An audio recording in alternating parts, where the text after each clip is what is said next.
Let's start with our chiropractic patient education, and I want to go into some of the basic definitions of what service are, service factors. Unfortunately, when I visit offices, so many doctors think that they're giving good service, and usually eight out of 10 times, there's several factors they're not. And let me just share with you what the definition of good service is, and I'll share with you some common problems that I see that are bad service. But this is what we should strive for when we deal with our patients. First of all, we need to understand, and this is what I always taught my staff, I said, our patients and the staff, the patients are the staff's employers, essentially, not me. And that changes a mindset. It gets them to see, it gets them to put the perspective of the patient in a whole different hierarchy instead of neglecting them and treating me good. I just am the deliverer of the check. That's it. So I just give my employees the checks. And what they don't understand is the money did not come from me. It came from the patient. And so we need to have utmost respect and courtesy and due diligence for the patient. Everything is patient-centric. And I'll talk about this a lot because it's the core of the office. And so we want to make sure that we have our priorities straight. The patient is the absolute center of the universe in a business, or it should be, because that's who creates the business. Business would be dead without the patient. So that's what pays the doctor, that's what pays the staff, that's what pays for the roof over my head, food in my stomach. Okay, so we pay a lot of attention to this. And I always say, I'm going to do everything I can to not have a patient fire me. Okay? But we also aren't going to just roll over. So there are guidelines. There's basic rules to service. Okay, so let me go over some of those. Now remember, when patients come in, they're coming into an unfamiliar area. You have to respect this. You have to be aware of it. So many times doctors and staff, they don't even pay attention to the new patient, or they pay attention to them like a patient who's been coming through the office for maybe 15 visits. And they may ignore them or not pay much attention to them. I'm like, no, it's inversely proportional. When new patients come in, it's the classic example of a first meeting, a first impression. And first impressions are absolutely lasting.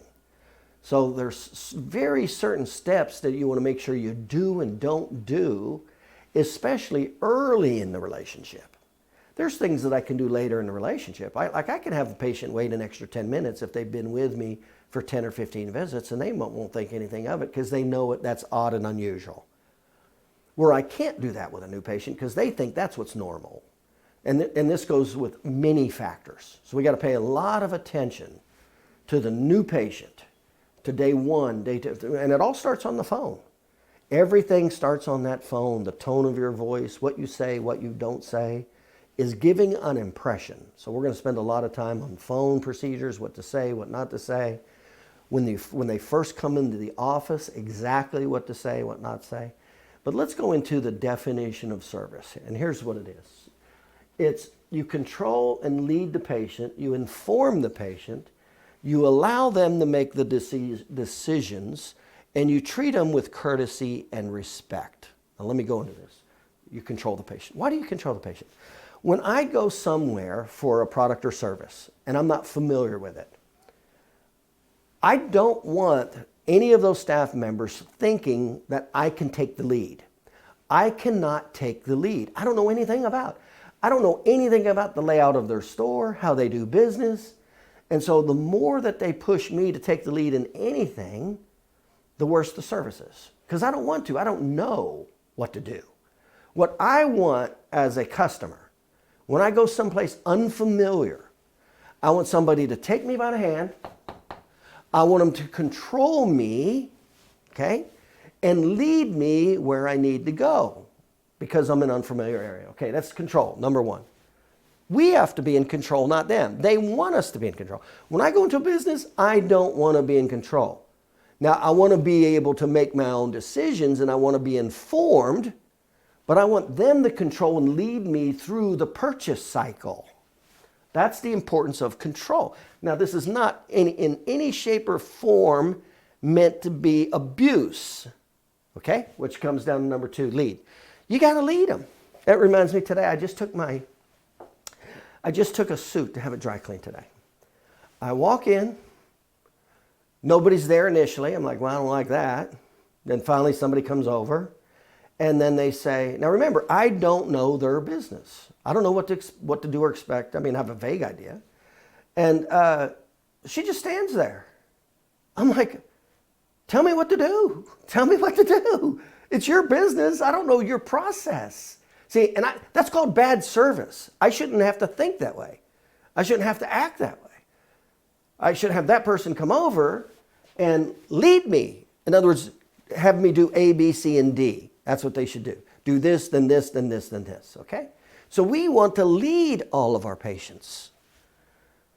I'll give you another very simple example. Some things can be unbelievably small like this. That's like when we have a staff member walk the patient back into the office.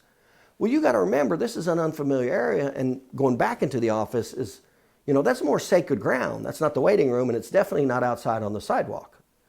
So there's a lot more defensive and resistance that is naturally up with the patient. And I've seen staff members come out and say, okay, Mary, you can come on back. The person isn't familiar with anything, don't know what the girl on the staff saying, you can come on back. I'm like, where? Or even with body language, they'll come out to the patient and say, okay, you can come on back. And they'll wait for the patient to take the initiative. The patient doesn't know your office. It's totally unfamiliar. Remember, anything that's unfamiliar challenges security, and security is the second highest need in life. So that's why I told my staff, you don't wait for them to step in front, and you don't ask them to step in front. We use a lot of verbal and nonverbal communication. And so we would tell our staff, this is what you tell the patient to lead them, and then we show them physically to lead them. Okay, Mary, you can come on back with me. We're going to go to room 1. See, I don't have to think. I can feel totally comfortable following you now. Okay? Now, these things make a difference when they add up. And you'll hear something from me all the time. You get 3 strikes before a patient, 3 minors before a patient will fire you. What I just did was a minor, essentially. 1 major. Anytime you make a mistake with need, time, or money, only 1 mistake and the patient will fire you. 1 major, need, time, or money, they'll fire you. In other words, they'll quit. When I say fire you, what I mean, they'll just quit. That's getting fired. Or 3 minors. 3 minors. You make somebody feel comfortable, don't do the process in 3 times, they'll deal with it once, twice, but it's like by the 3rd time, I'm fed up, I'm done with it. Okay? So we're going to lead them. We're going to inform them. We do a great job of informing our patients. Our whole system is set up to inform the patient, to allow them to make an informed, educated decision. Because people will naturally make good decisions when you put the whole process, when you lay out the process, people will naturally want care. And we'll go into that in great detail. You don't have to coax them. You don't have to threaten them. You don't have to put fear in them. All you got to do is tell them the truth. And make it easy for them to come in with time or money. That's literally what it is. But you have to know what that is. What does that mean? That's what we're going to be covering. So we do a lot of information. We do a lot of informing. Why? Because people don't like to make decisions or move forward without having knowledge. It's very uncomfortable. So we do a lot of pre-information. Then we allow them to make the decisions. We are just fanatical about allowing patients to make the decisions, because we know that when we inform them properly, they'll want care. They'll pay for care. Okay? It's pretty straightforward and simple, to be honest with you. So we're going to allow them to make decisions, and then we're going to treat them with courtesy and respect. We're going to treat them with courtesy and respect. I'll give you an idea. I just checked out a few days ago, had lunch or dinner at this diner, breakfast at this diner. There's a couple people, 1 person in front of me. There's 2 behind the counter. They were chatting, so they weren't even paying attention to me. That's called bad service. Then when the other one turned to take care of me, she didn't even give me eye contact. She didn't acknowledge me. She just took my credit card, zipped it, while she continued to talk to another employee. Didn't even pay attention. Now remember, I'm her boss indirectly. I'm her employer indirectly. And this is how she treated me. Just didn't show me no respect, no attention, no direction, no information. It was just, I was holding my credit card out, and then finally she takes it and swipes it and gives me the receipt. No eye contact, still continues talking to the person next to her. I sign it. It doesn't even say anything. It's like I wasn't even there. It was so bad of service, I'm sitting here talking to you about it right now. I know exactly who that person is. Now, was that her fault she did that? No. That was the owner's fault. The owner didn't have a training system in place to allow that to happen. Because I guarantee the owner would not allow that to happen. He wouldn't let essentially her employer, which that's what the customers are. They're the employers, not the owner. The checks just go through the owner. So now we're going to treat them with a lot of courtesy and respect. We're going to treat them with a lot of courtesy and respect like a human being. I just heard today on the radio that it was, 62% of the patients feel like their doctor, actually this was a different statistic, but one of the number one statistic with doctors and why doctors get fired is, and the statistic's actually pretty high, it's 87%, feel like their doctor doesn't listen to them. Well, guess what? We have installed very specific things throughout the patient visit, whether it's the first visit, second visit, to actually overcome that number one obstacle, to actually force us, our service members, me, the doctor, the staff, to not let that happen. We purposely do selective things to not have that patient feel like we don't care about them and we're not listening. Like that cashier did. So this is the definition of service right here. We control, we lead, we inform, allow them to make decisions, treat them with courtesy and respect, and then here's what we'll do. We'll make sure that when they know how their body heals, what's involved, what's not involved, then we will make money easy. We will make money and time easy. Those are the two big obstacles that we're going to pay a lot of attention to, because it's going to be the relationship between the patient's need relative to the money they spend and the time they spend. That's essentially what's going to determine if the patient stays for care or not. So what are we going to do? We're going to give great service in these categories from the time they get on the phone to the time they come through that front door, back into the office. In other words, at every touch point, at every patient interaction touch point, we're going to go into the details of exactly how that should be handled. And that's what has to happen. And it's got to be role played. Because you can't have your staff. I'll give you another couple simple examples. There's nothing worse when you walk into an office and, a medical facility, and the window's closed, nobody's paying attention to you. And then on the other side of the window, you hear two staff members talking about their weekend, and nobody's paying attention to you. That's just unbelievable, pathetic service. The very people that are paying their checks, that's how they're treating them. That's just not acceptable. So there's many things we're going to point out along the way that aren't acceptable. That's a big one.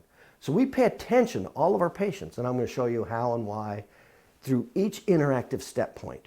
It could be nonverbal. It could be something as simple as this. Somebody's on the phone, something as simple as this. See, at least I was acknowledged. At least I was acknowledged.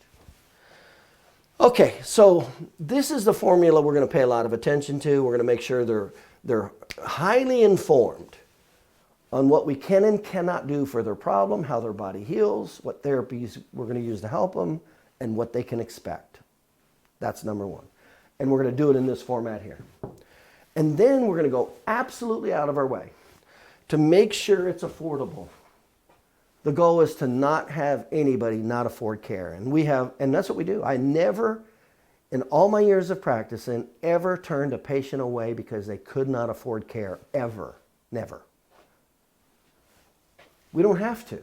There's ways of working with patients. And of course, we teach all that. Number two is, or the next one is time. Remember, the number one reason, the number one problem patients have with the doctor's office is waiting. Waiting. That's why we do what's called a 7-minute wait policy. But the bottom line is, we structure our office, our staff, everything. So when that patient comes in, now they never have to turn to sit in that chair. The only reason they have to turn to sit in that chair is if it's a new patient at day 1, 2, or 3, and they have to turn around and sit down to do paperwork. That's it. Everything about your office should be totally, from the design of the office, the flow, the equipment, in other words, the space, the labor, the equipment, the flow, the systems. I mean, I reshifted my office in the same square feet 3 different times to make sure when people had to wait, because I knew that was the number one complaint, and then they were going to start firing me. And that's not what I'm in business for. I'm in business to help people, not to give bad service and for them to fire me. That's not what we're in business for. So we're going to pay a lot of attention to that to make it to where that does not happen. And I always told my staff, anytime somebody comes in, especially for a regular visit, when they sign in, they should be able to go right back because of how we design the office, the flow, the space, the labor, the equipment, everything. And it's amazing how much the patients appreciate it. I mean, most of them are just totally surprised. When they come in, sign in, and the staff and the front desk says, "Okay, Mary, you can come on back." They're like looking around going, "I've never seen this happen in any doctor's office." Well, you know what? That's called great service is what that's called. And so they immediately go back and the process starts. And so we're going to respect their time. So we're going to pay a lot of attention to this because this is why you're going to get fired. You're going to get fired because of bad service, and you're going to get fired because of, you're not handling money right, you're not making it affordable, and you're not respecting their time. That's what we're going to pay a lot of attention to in this whole training service. So this was just a beginning of some of the basic components of service. And then I'll also go into along the way, and I may even just take a section out and go, here are the top 10 things that I see routinely that chiropractors do, not just chiropractors, but it's kind of common among all small business owners that they do that creates bad service. And here's the rule, and this is what I did. Well, I go, it's the 80-20 rule. And so I go, wait a minute. If there's 100 problems that patients have, they don't have the same, with doctors, they don't carry the same amount of weight. The 99th problem does not carry the same amount of weight as the problem number 1. It's like this. So I'm going, if I can solve the top 3 problems of a patient, the top 3 that are most important to the patient, I just solved 80% of my patient's problems. That's what we're going to do. So we'll see you on the next episode of this is the Chiropractic Assistant Training series that we're doing.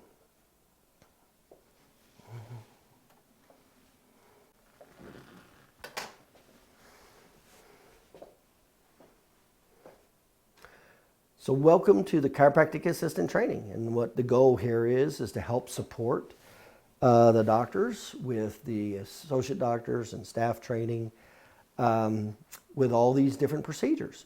Not only live, but actually we're going to be recording these sessions and put them in a library bank. And that's going to help tremendously when you hire new employees. That's what takes a tremendous amount of one-on-one time. So instead of doing that, you just send them right off to watch the videos for the different topics, and then you can review the topic with them. So that's going to help tremendously with the support and training of your staff, not just to get it down better, but save you a lot of time is what it's going to do. So we'll be going live with different topics. Now, it's designed to be short. We're only going to keep it for half an hour. So it can be quick and short and cover one topic and go into great detail. That's what it's designed to do. So what are the topics we're going to cover? We're going to cover service factors. so many doctors, service factors are not, how to give good service is not taught in chiropractic college. And so I can't tell you how many times I go into an office and there's absolutely just terrible service. One example is I went into a client's office one time, and the front desk, first of all, you couldn't even tell who the staff was because they weren't even dressed in staff uniforms. So I didn't even know it was a staff member until she walked behind the desk. And then a patient comes out and says, when does the doctor want to see me again? That's terrible service. That patient should already know that, and it should be never. Well, the staff member didn't know either. And she says, I think he wants to see you in a month. We have a staff member saying, I think he wants to see you in a month. That's just totally unacceptable. Well, that told me, that was like the tip of the iceberg. If that was going on with patients at the front desk, I knew how bad everything was behind the curtain. And then she says, how much does it cost? Well, that's unacceptable also. That's terrible service. And then she goes, well, I think it's this. And then the patient said, well, I thought he said this. So now we have a money problem at the front desk. That's called terrible service. So we're going to learn some of the major categories of service factors. And most importantly, we're going to learn what not to do. And we're going to pay a lot of attention to what's called the 80-20 rule. So there's all kinds of things that can go wrong. Are we going to try to pay attention to everything? No. We're going to pay attention to a few common factors that we routinely see that creates bad service. We're going to pay attention to do certain things that create good service. And the reason for that is 87% of the people say the number one reason they fire their doctor is they feel the doctor isn't listening. Well, we put in very specific factors with our patient communication, specifically to overcome that one issue. Same with waiting. The number one complaint in a doctor's office is waiting. So we put in very specific procedures to overcome that obstacle. And here's why. If we just focus on the top three, that'll cover 80% of all the problems because they're not equal. All the problems aren't the same. So we're going to knock out 80% of the problems because we're just going to pay attention to essentially the top three problems and make sure those don't happen. Do everything we can to make sure that don't happen. So we're going to go into service factors. We're going to go into conviction. Conviction is, there's nothing worse. I remember I was at a seminar one time. There was some staff members there from a doctor. Well, they had worked for a previous doctor, and he was a subluxation doctor, push subluxation for everything. And those staff members, they weren't working for him anymore. They were working with this new doctor, and they hated what he was doing. Now, they couldn't tell him because he was their employer. Well, now they could because he wasn't their employer. They hated it. Now, you think they wanted to refer anybody to him? Do you think that they felt comfortable with it? No, they hated it, and they were glad they were out of there because they didn't believe all that. Okay? So it's real important that our staff members know. And again, our patient education is based on the science of the three phases of healing relative to the patient's biomarkers. It's all science. Straightforward. It's not a philosophy. It doesn't have anything to do with chiropractic. It has to do with how the science of how people heal. So we'll teach the science of the three phases of healing. We'll teach, we'll go into the therapies, what therapies to use and why. We'll also go into not just the therapies, we'll go into the test. What do the different tests mean? I'll just share with you, my staff could train chiropractors. They knew the test, what the test meant, they knew what therapies to do based on the test, and they knew the science of the three phases of healing. That's what creates conviction. And they knew what I wasn't going to do. In other words, I didn't say I could cure everything, help everything with subluxation. So I had tremendous conviction and tremendous trust, and I got a lot of referrals. In other words, we got a lot of support with the staff. They felt good about what they were doing. They didn't have to say something they didn't believe in, see. I got a lot of referrals from my staff, and it has to do with good conviction training. We're going to go into that. We're going to go into, like I said, the therapies, what therapies we do and why we do them based on these specific tests relative to which phase of healing. That's all important to know so the staff members know what's going on. Worst thing that can happen is a staff member not even know what's going on in your office with what you do. It's like the worst thing you can do. What's the doctor do? I don't know. Terrible. That's bad. That's just bad service. So let's see. We're going to go into the 10 unique visits. The 10 unique visits we're going to go into. There's 10 unique visits typically in a chiropractic office. And what has to happen is everybody has to be trained in what to say and do at each contact point. A contact point is when the doctor or when a staff member interacts with a patient. So as an example, the front, on the phone when they call in, the front desk person. So there's very specific things that should happen and be said, and especially what not to say when the patient comes in to the front desk, when they leave the front desk on day one. And then they go to the doctor. Well, there's very specific things that should happen when they come to the doctor, and when they leave the doctor to go to the next station, the therapist. And then there's very specific things this therapist should say and do. And again, it depends on the day. See, the therapist is going to say and do something very different on day one when the patient comes to them and when they leave on day one than on day 10. So there's 10 unique visits. And then we're also going to pay attention to time and money. Each staff member needs to know that patient's treatment schedule and what the cost is per visit or not. That's what they need to know. And that's without interrupting another staff member. Because soon as that staff member has to stop because they don't know, they can't do what they're doing. Which means at 5 o'clock on a Wednesday afternoon, everything stopped. Then they have to go to the doctor and go, click, knock, knock, knock, doctor. When do you want to see Mary again? This is commonly what it sounds like and looks like. Now they got to stop the doctor at Wednesday at 5 o'clock and you got 3 people in the waiting room. See, that's called bad, terrible service, bad staff training is what that is. That should never happen. So there's 10 unique visits from day 1, day 2, day 3, day 4, day 5, a regular visit 6, the pre-report, the report visit, and the post-report visit, and then the future care visit. That's what we're looking at. So that's what we're looking at. Marketing. We're going to go into marketing.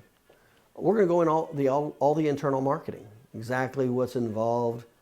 In other words, when we do a marketing internal system, everybody knows what's going on. Everybody knows what to say. In other words, it's all synergistic, and that significantly enhances and enforces the marketing. So, in other words, everybody knows what to say and do. When that patient walks in the door and it's a Thanksgiving promotion, when everybody knows what's happening, okay? That's how you build a uniform practice. And there's 5 stages of a business growth. All of them have unique different problems at each different factor. They're not all the same. Now they can have more than one factor, but at each stage of business growth, in other words, things you do when you're seeing 40 visits a week are the very things that'll stop you from seeing 200 visits a week. But most doctors don't know that. So, and then we also have to pay attention to what's called industrial hours. We don't have from 9 to 6 o'clock to see patients, even though that might be your hours. Those are typical chiropractic hours. We have what's called industrial hours. You'll have the majority of patients come in between 4 and 6. So guess when your systems have to be the best? Between 4 and 6. In other words, if you want to test any of your systems, watch what happens between 4 and 6, not at 2:30 in the afternoon. The next busiest time is typically 9 to 10:30 and 2 to 2:30 in that order. So it happens fast. So you only have about, 2, 3, 4, in an 8-hour day, you only have about 5 hours of treating patients. You don't have 8 hours. And that's excluding lunch, a 2-hour lunch. So everybody's got to have their systems in order and knowing exactly what to do without talking to the next person, without talking. Everybody needs to know the treatment schedule, what to say, what to do, what visit they're on, without talking to somebody else. Because you can't. You know, when I had my office and we're seeing 350 visits a week, we got 2 associate doctors, we got 2 staff members, a front staff member and a therapist. I can't have them stopping and talking at 5 o'clock in the afternoon when we got 20 people coming through the door within 10 minutes. I can't have that. Everybody's got to know what to do. Because not only do we want to process them, we want to give them what I call great service. We don't want bad service when all this happens. So we're going to pay attention to all these factors: service, conviction, therapy, phone. This is the phone. We'll pay attention to that phone is unbelievably important. That's the first impression. And we're going to go a lot into how important the impression is in day 1 or 2 versus day 10 or 12.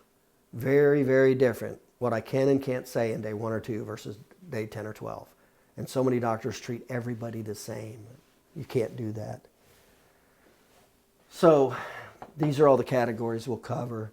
It'll take about 20 minutes, no more than 30 minutes. We'll take one topic at a time, go into great detail, and then we'll also bank it and record it, and we'll have a library of all this. So if staff members need refreshing, they need more training, they can just go to the videos first. Or when you hire new associate doctors or new staff members, that's the first place they're going to go to learn how to, all the basics of running the business. Because that's what takes so much time, is the beginning training. Well, we're going to eliminate that. We're going to put it all on videos, so most of the time training is going to be spent with the videos, not with the doctor. So that's going to save a lot of time and energy is what that's going to do. So we'll wrap it up, but this is exactly what the chiropractic assistant marketing training is going to do.